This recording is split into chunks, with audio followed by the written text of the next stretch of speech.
राष्ट्रीय राजपूत करनी सेना के महासचिव सुरेश सिंह सोनगरा द्वारा पर्यावरण एवं नशा मुक्ति को लेकर मीडिया से चर्चा की गई और कहा, प्रकृति से खिलवाड़ अच्छी बात नहीं है। जैसा आप प्रकृति के साथ करेंगे वैसा ही वह आपको वापस देगी। इसीलिए परिवार में खुशी हो या गम, एक वृक्ष जरूर लगाएं ताकि पर्यावरण संजो कर रखा जा सके। तो वही लगातार पेड़ों की कटाई को लेकर एवं पर्यावरण को बचाने को लेकर राष्ट्रीय राजपूत करनी सेना के राष्ट्रीय महासचिव सुरेश सिंह सोनगरा से विशेष चर्चा में मीडिया के समक्ष उन्होंने कहा कि जिस प्रकार से पेड़ काटे जा रहे हैं, हम चाहते हैं कि राजपूत करनी सेना लगातार पर्यावरण को बचाने को लेकर हर एक क्षेत्र में वृक्षारोपण करेगी। वहीं मंत्री कैलाश विर्गी द्वारा 51 लाख पेड़ लगाने की बात को लेकर सोनगरा ने कहा कि जिस प्रकार मंत्री कैलाश विर्गी द्वारा वृक्षारोपण का आह्वान किया गया है, उसी कड़ी में हम चाहते हैं कि वह 51 लाख पौधों का नहीं बल्कि 51 करोड़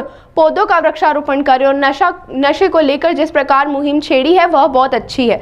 मैं आज के युवाओं से यही कहना चाहूँगा कि नशे को छोड़कर आप स्वयं एक नया जीवन जी सकते हैं। सबसे पहले चाहे आपकी शादी की सालगिरह हो या जन्मदिन हो या ऐसा कोई भी दिन जिसमें हम वृक्षारोपण कर सके, अधिक से अधिक संख्या में सभी पर्यावरण को लेकर एक पौधा हर घर में लगाएं। इससे हम लोग सुरक्षित रहेंगे।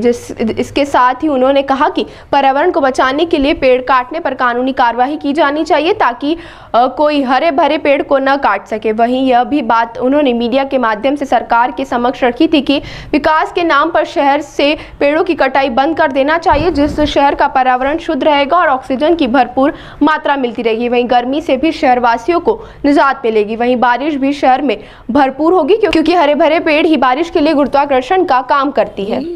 राजपूत समाज एक समाज नहीं कह सकते, एक उसको एक बात कह जाती है, वो राष्ट्रपुत्र होते हैं। राष्ट्रपुत्र का मतलब जब राष्ट्र को जरूरत होती तो राष्ट्रपुत्र ने ही बलिदान दिया है।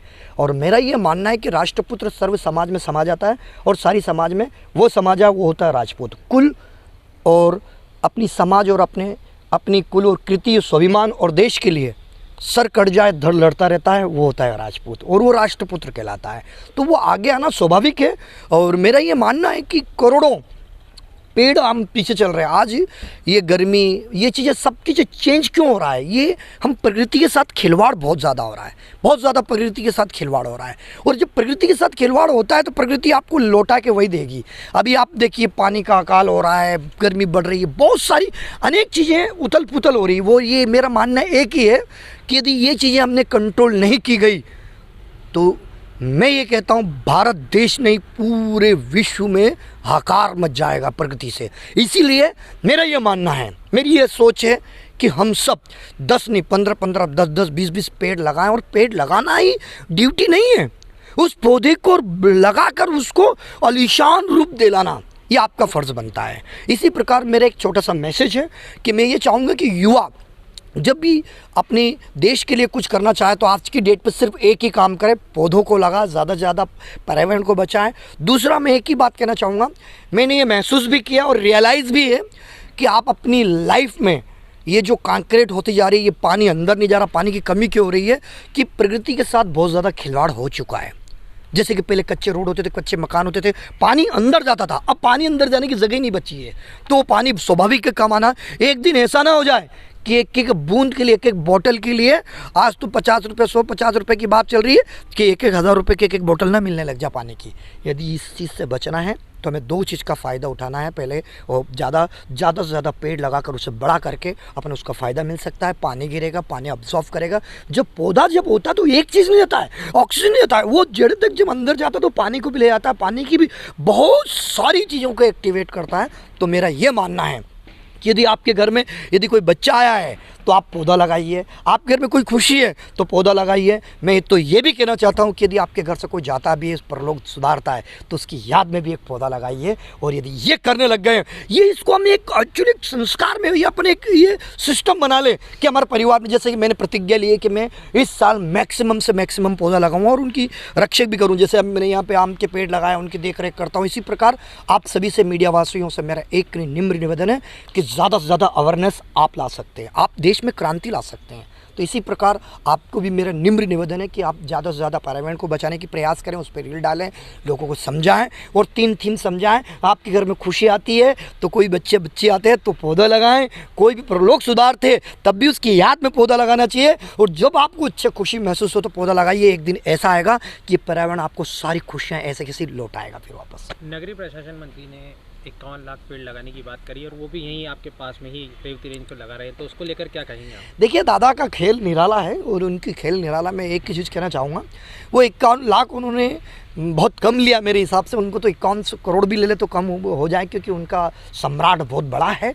और मैं तो एक ही कहना चाहूँगा, जिस प्रकार वो पौधा लगा रहे हैं उस प्रकार यदि कहीं पौधा काटने वाले पे कानूनी कार्रवाई करना शुरू करवा दें तो मैं कहता हूँ उन पौधे जितने लग रहे हैं उससे ज़्यादा कटने से बच जाएंगे। मेरी तो एक सजेशन है दादा को और पूरी प्रशासन को और पूरी जगह, जहाँ भी पेड़ काटे तो आप ये धारा लगाओ कि आदमी को मृत्यु दंड दिया जाए, जैसी धारा जिसको उसको काट रहे हैं वो भी कि जैसे जीव है ना, जैसे कि एक इंसान पे किसी 307 लगती है, ऐसे पेड़ की धाराएं लगाई जाए कि जो पेड़ काटता है वो दिख जाए तो उसको उस पर धारा पे लगाया जाए। तो मैं कहता हूँ जो 51 लाख जो लगाए ना तो 51 करोड़ में कन्वर्ट हो जाएंगे सर। ये मेरी सोच है, मेरा मानना है।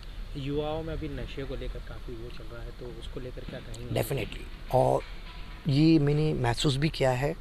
मैं अभी मेरे गांव गया था तो मेरे गांव में मैंने देखा कि एक छोटा सा गांव है, वहाँ पे एक डायरी बनकर 3-3 4-4 जगह वो बांट मतलब कच्ची दारू की शुरुआत कर दी। अब जो एक छोटा सा गांव है वो वहाँ पे 3-3 4 डायरी लगा के 4-4 ठेके खोल रहे हैं। तो इस प्रशासन को इस बात को ध्यान रखना चाहिए, युवा ख़त्म कर रहे हैं। और रही बात युवाओं को, तो मैं एक ही बात कहना चाहूँगा कि ये कौन सा नशा है जो आपके कैरियर, आपका भविष्य, आपके परिवार, आपकी कृति सबको ख़त्म कर रहा है, आपका जीवन ख़त्म कर रहा है। आप किस टेंशन में पी रहे कि आपको रोज़गार नहीं, रोज़गार है, बहुत सारे काम है, करें तो सही शुरू करें। युवा वास्तविकता में नशा की ओर बहुत जा रहा है। एक दिन आप कौन कहाँ बेच रहा है, किसको परमिट किया है। मैंने यहाँ तक का देखा कि एक डायरी बनती है और एक डायरी पे 4-4 लोग 5-5 लोग ग्रामीण में आड़ में शराब बेचते हैं और वहाँ तस्करी होती है। तो उस पर कंट्रोल किया जाए। आपका भी फ़र्ज़ बनता है, हमारा भी फ़र्ज़ बनता है, और हम तो युवाओं को शिक्षा देते ही हैं। बट आज मेरे गांव की बात बता रहा हूँ, लसुलिया केलो हमारा क्षेत्र में गांव नलखड़ा में, वहाँ देख रहा हूँ 3-3 ठेके। और एक व्यक्ति आए थे मेरे से मिलने, मेरे पारिवारिक रिश्ते हैं, उनसे कहा कि बहुत परेशान थे। आने वाले समय में उनका बहुत बड़ा कारोबार था, बहुत बड़ा कारोबार था। और वहाँ पर उन्होंने मुझे जब ये बात कही, मैंने कहा चल बच्चे कैसे, तो वो रोने लग गए कि यार भाई साहब जो बालक है वो शराब की लत लग गई, वो शराब पीता है। मैंने कहा शराब कहाँ से पीता, बोले गांव में 3-3 4-4 लोग बेचते हैं, गांव में ठेके हैं। तो यार इन चीज़ों पे कमांड किया जाए। मेरे एक मानने कि जहाँ ना रहे बांस ना बजे बांसुरी, तो छोटे छोटे गांव में जो डायरीज बेच के जो कच्ची शराब बिक रही है उस पर मुहिम चालू करनी चाहिए, और आप लोग को भी करनी चाहिए। मैं तो कहता हूँ मीडिया का सबसे बड़ा धर्म होता है अन्याय को बचा के उन चीज़ों को सामने लाना। उसका रिजल्ट क्या होता है, पॉजिटिव नेगेटिव, वो आपको ही पता है। लेकिन यदि आप इस मुहिम को करोगे तो मैं आपका साथ दूंगा, हर वक्त साथ दूंगा, जहाँ मेरी ज़रूरत पड़ी मैं आपके साथ खड़ा हूँ। एनडीए की सरकार को लेकर क्या कहेंगे कि तीसरा कार्यकाल उन्होंने संभाला है, तो इस बार क्या उनसे अपेक्षा करते हैं कि किस तरीके की उनकी कार्य योजना रहेगी? देखिए, सबसे बड़ी चीज़ है कि जो गलतियाँ उन्होंने की है पहले, उन गलतियों पर सुधार लाना चाहिए उनको। ये उनको अहम झटका उनको भी लगा है, सुधार लाया है। हम ये नहीं कहते हैं कि भैया उन्होंने जीत हासिल नहीं की है, बहुत अच्छी बात, 4 से उन्होंने 140 से पार गए। इंडिया की सरकार 300 से क्रॉस की जो नारा था 400 पार का, वो नहीं कर पाए। हाँ, कोई भी हर चीज़ परफेक्ट नहीं होती है, इस बात को मैं मानता हूँ। टारगेट भी लिए अच्छी बात है, लेकिन उनके जीतने के बाद भी हार क्यों मानी जा रही है, उसका क्या रिजल्ट है? चाहे वो अयोध्या से हो, चाहे वो किसी भी राज्य से हो, चाहे वो यूपी, सब के लिए यूपी टारगेट पे है। तो मेरी एक ही बात है यूपी वालों से और सभी से कि जहाँ कमी रही है इनको उसे सोच विचार कर, और जहाँ टिकट बांटने की सबसे ज़्यादा कमी मेरे को ये दिखती है, एक ही व्यक्ति पर लगातार टिकट पे टिकट देते जाते हैं। तो मैं कहता हूँ ये करप्शन बढ़ने का चांसेस ज़्यादा रहता है और लोग असंतुष्ट होते हैं। मेरा तो ये मानना है कि जब जब चुनाव हो तब टिकटें चेंज होनी चाहिए, हर व्यक्ति को 5 साल का मौका मिलना चाहिए। हो सकता है कि आप जैसे व्यक्ति बहुत अच्छा काम करो, मेरे जैसे व्यक्ति एक बहुत देश को बहुत आगे तक ले जा सकता हूँ, मेरे क्षेत्र को ले जा सकता हूँ, लेकिन मुझे मौका ही नहीं मिलता है। क्यों नहीं मिलता है कि अब देखो हमारे क्षेत्र में देख लो, रोडमल जी को मैं बोलता हूँ, मैं अपने रोडमल जी राजगढ़ से दिग्विजय सिंह जी को बहुत अच्छे मतों से जीते हैं, लेकिन मेरा ये मानना है वो तो यूं भी सीट आती, क्योंकि बीजेपी का गढ़ है और बीजेपी अच्छा कार्य कर रही।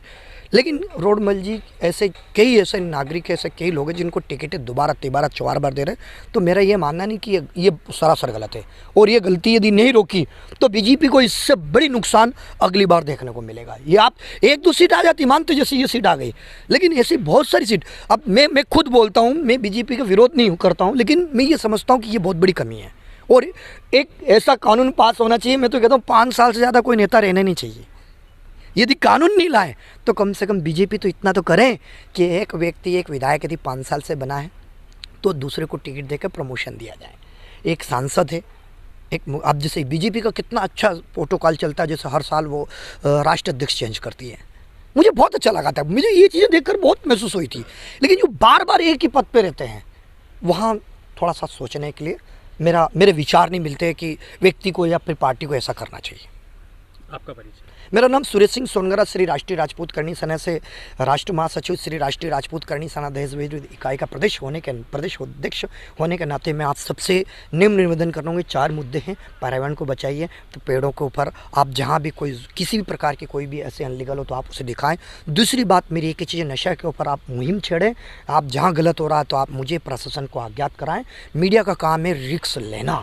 मैं तो कहता हूँ आप कितनी बड़ी रिस्क लेके किसी का भी इंटरव्यू लेते हो, किसी भी चीज़ को आप ओपन करते हो, यदि आप ओपन करने की ताकत रखते हो तो सुरेश सिंह सोनगरा आपको यह वादा दिलाता है कि हर जंग और हर मुसीबत के साथ आपका साथ देगा। जय हिंद, जय भारत।